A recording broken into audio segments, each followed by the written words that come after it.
Hello friends, good morning and welcome to Easy English Jabalpur channel. We will talk about a word over today.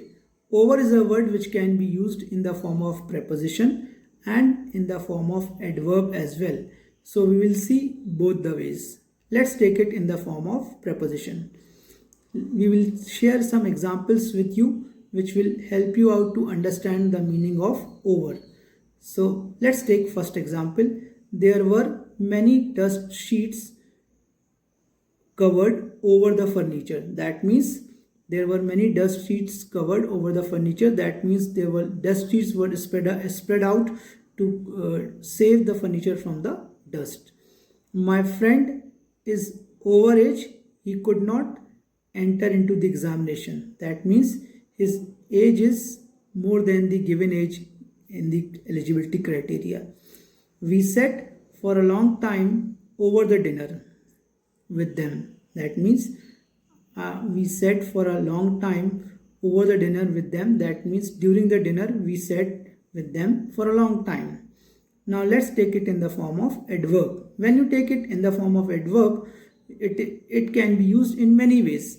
So here we will see some examples to clear your understanding regarding adverb. Number one, you can take the example. Here in Britain it is raining heavily, but over in America it was a nice day. So here we are talking about distance between Britain and America. Number two, movement. You can take some phrasal verbs like hand over, pass over, take over, fall over. These are some phrasal verbs which can be used to talk about movement.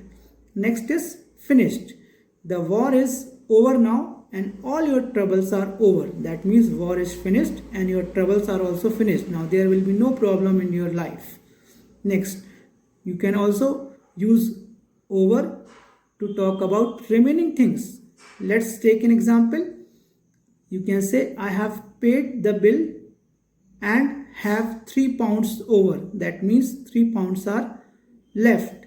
Now last one is friend, to talk about something too much, more than the need. Let's say, you can say the food is overcooked. When I say the food is overcooked, that means it has been cooked more than the need. Number two example, I can also say that I was overcharged for the material. That means someone has taken extra money from me for the material. So these are some uses of word over. Let's revise it once more, friends. Over is a word which can be used in the form of preposition and in the form of adverb. When you use it in the form of preposition, it is used to talk about something which is covering something. And when you talk about adverb, you can use it many ways to talk about distance, movement, finished task, remaining, and too much. So I hope friends you have got the meaning of over and you will use it in your written and spoken language in many ways. Thanks a lot friends. Have a nice day and have a nice weekend. Enjoy your weekend and do connect with us to get more updates on English language.